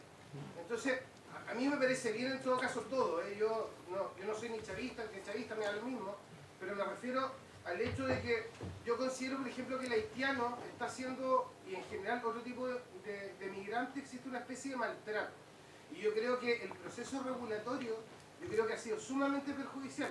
Yo conozco migrantes que efectivamente por miedo no fueron a regularizarse, gente que creyó que definitivamente podía ser expulsada si no se le aceptaba, porque hubo una cosa muy negra, muy oscura, y en realidad no fue algo completamente transparente. Hay gente que te dice, si yo voy y quedo fichado entre comillas en una lista y después no cumplo con los requisitos y se me echa del país, ¿qué hago? Entonces yo quería la opinión de los tres respecto a eso, o sea, me parece que son temas esenciales a tratar hoy día, sobre todo hoy día. Bueno, Sí. O sea, no sé ¿Cómo- qué orden quieren. Con esto, después nos vamos al café. No sé, Luis, si quieres tú, Sí. Gonzalo. Bueno, con relación al proceso de regularización, las organizaciones especializadas en el tema hicieron las advertencias, precisamente por la entrada en vigencia de lo que algunos denominan esta nueva institucionalidad migratoria, que faltó tiempo. Y precisamente como lo comentaba en mi presentación, generó muchísima incertidumbre entre las comunidades migrantes en todo Chile. Hablo de la comunidad venezolana, había temor, incluso ciudadanos que venían trasladándose en razón de los problemas de conectividad aérea que hay con relación a Venezuela. Muchos ciudadanos venezolanos venían trasladándose en autobús y su destino final era Chile. Pero entrada en vigencia, digamos, estos decretos que impusieron el nuevo modelo o las nuevas categorías de visado, eso generó muchísima incertidumbre. Ya en la aplicación se facilitó el proceso de regularización, pero entendiendo que iba dirigido a una comunidad que ya estaba asentada en Chile, que había ingresado a Chile.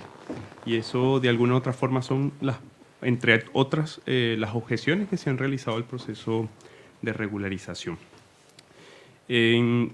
Con relación a su pregunta respecto a la comunidad venezolana,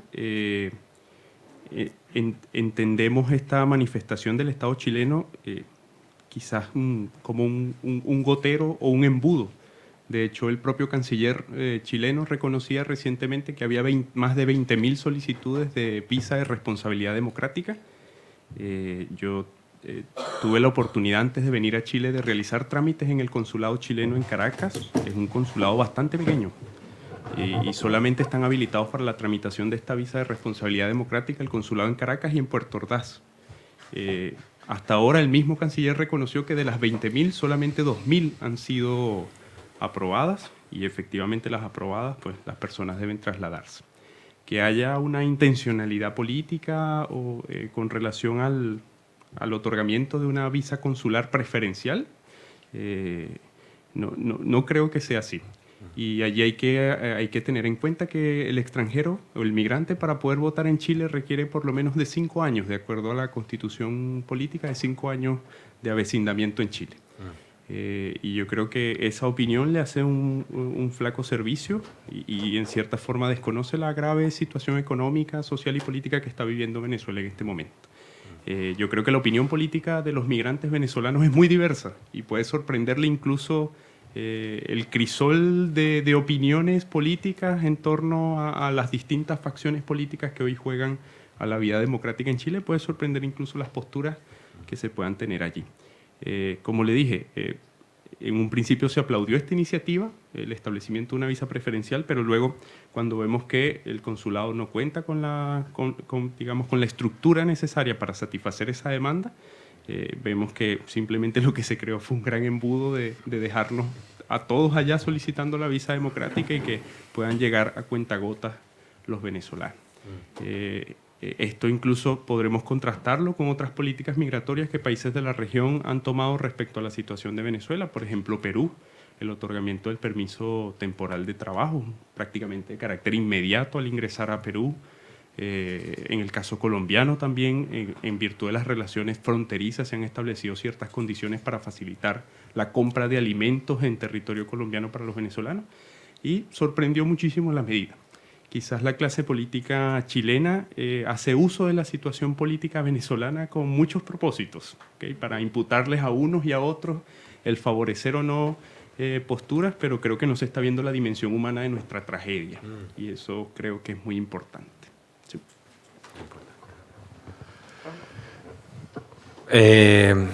A ver, dos cosas. Nosotros reaccionamos ante el proceso de regularización. Nosotros queríamos un proceso de regularización extraordinaria. Es un mal indicador, o sea, es un indicador de lo malas que son las políticas migratorias. El hecho que cada 10 años, más o menos, se está haciendo un proceso de regularización extraordinaria. Eso habla de que los sistemas que hemos tenido y los enfoques que habíamos mencionado antes de seguridad, lo que hacen es, finalmente, es producir irregularidad extraordinaria. Y ahí hay una concepción errada de la regularización. La regularización se entiende o se ha entendido como una suerte de gincana, ya que hablábamos ayer, que más o menos los migrantes tienen que superar una serie de obstáculos y tienen que actuar rápidamente, conocer información en otro idioma, ir a los plazos, conocer las instituciones, llevar un cúmulo de papeles que son de todos del mismo Estado. Tienen que ir al Departamento de Extranjería, a Policía de Investigación, de Registros Civiles, a llevarle al Estado papeles que produce el Estado para conseguir, ¿no es cierto?, que los traten como iguales. Y así se entiende la regularización. Entonces, primero partamos de esa base. Partamos de la base que tenemos políticas con enfoque de seguridad que han hecho que se hagan una necesidad por la irregularidad que generan estos procesos extraordinarios, que no sería lo aconsejable, ¿no? Ahora, era necesario hacerlo porque justamente había una población que nosotros, de hecho, el 61% de las personas que atendemos nosotros están en una situación de irregularidad. Entonces había una necesidad de hacer el proceso, por lo tanto, nosotros, habíamos presentado al gobierno anterior incluso una solicitud con organizaciones para que hiciera, la atendió este gobierno, pero hay algo que fue muy brutal, que fue anunciarlo el 9 de abril y que empezara a ejecutarse el 23 de abril.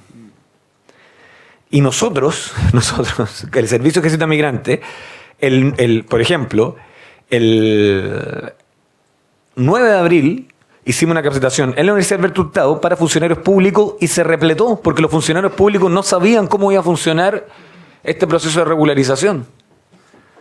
Entonces, ¿cómo el Estado ofrece un proceso, ¿no es cierto?, para hacer regularización de manera descentralizada y funcionarios públicos municipales de servicios de salud no se enteran? Eso es irresponsable. Pero yo entiendo que eso se hace con un afán electoral y porque ha habido una línea comunicacional muy clara de ordenar la casa. Si ustedes ven todas las declaraciones sobre este proceso, se ha tratado de ordenar la casa. O sea, incluso es demasiado, es como casi burdo, dijeron por acá, no sé, no fui yo. No, no me hago cargo.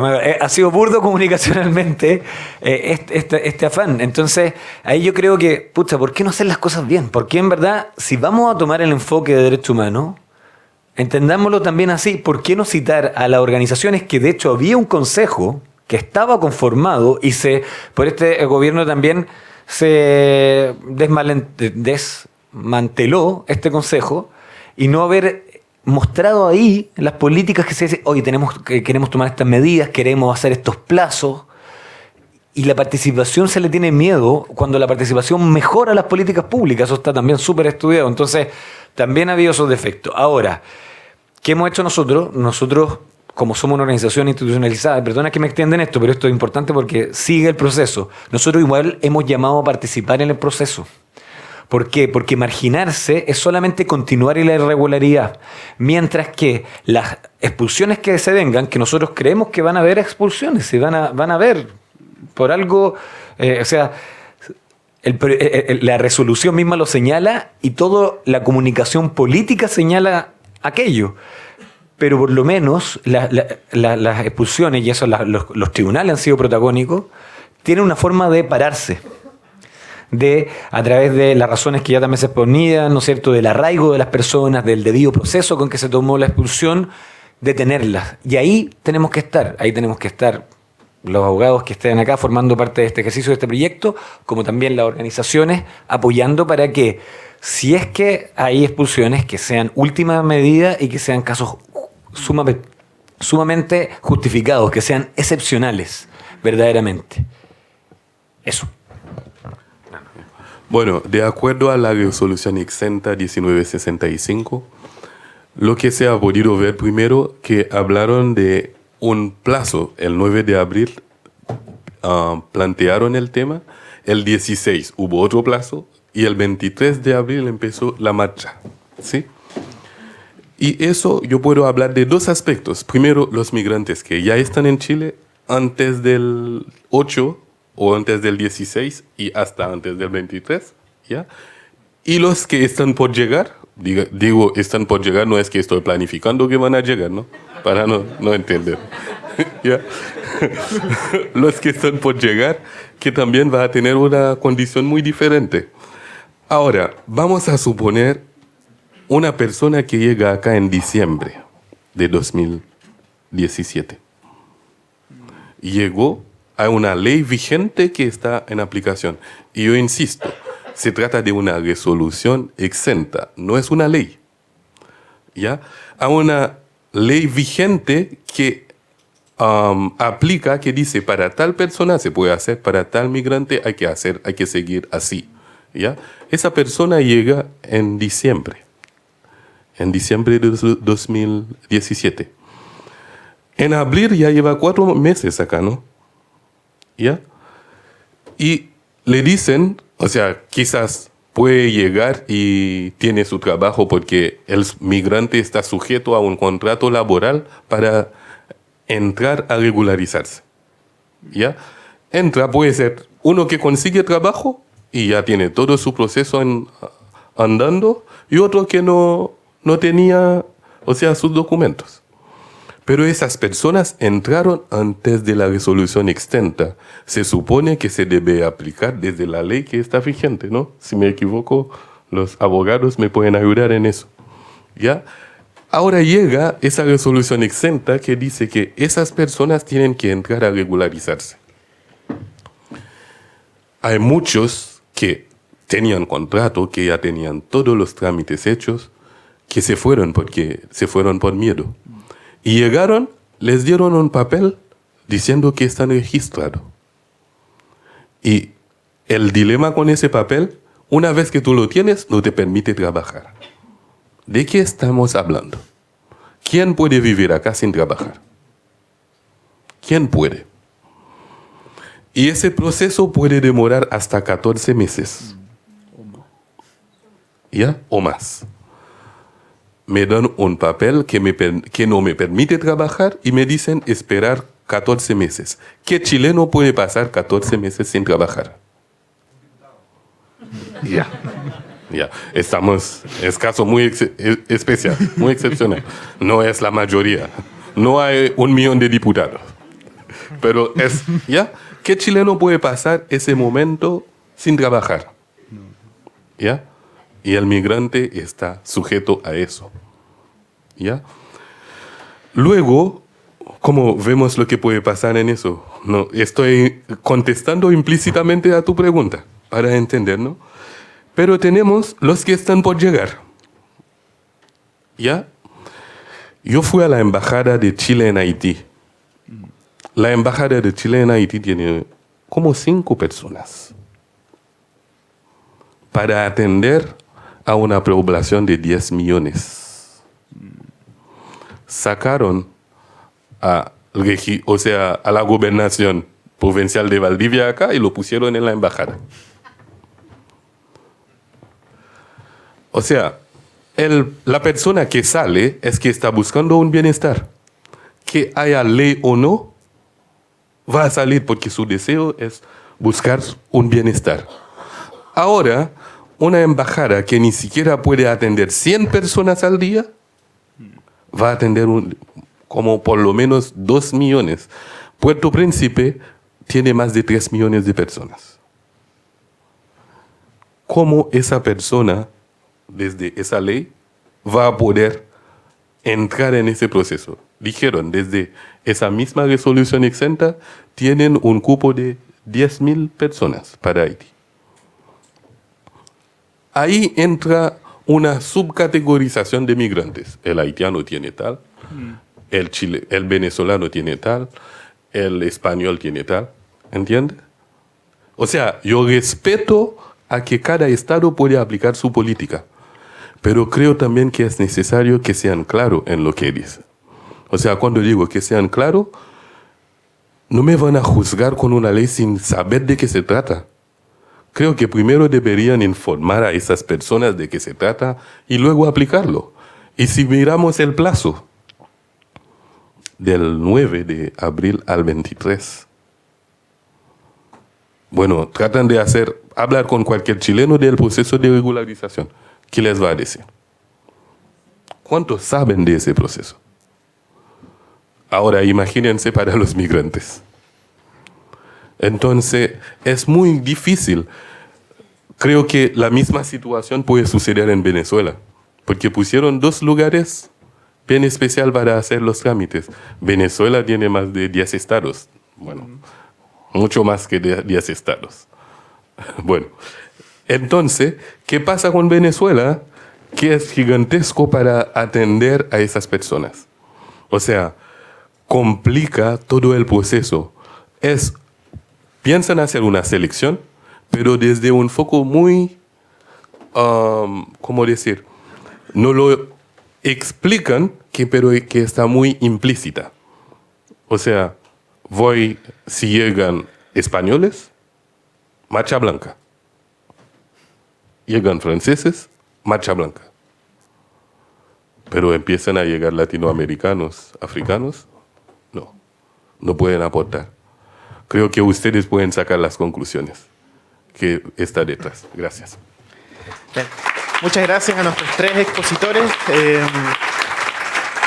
Gracias nuevamente. Vamos a dar paso los invito a un café que hay servido aquí fuera del auditorio. Vamos para finalizar nuestro seminario con nuestro último panel.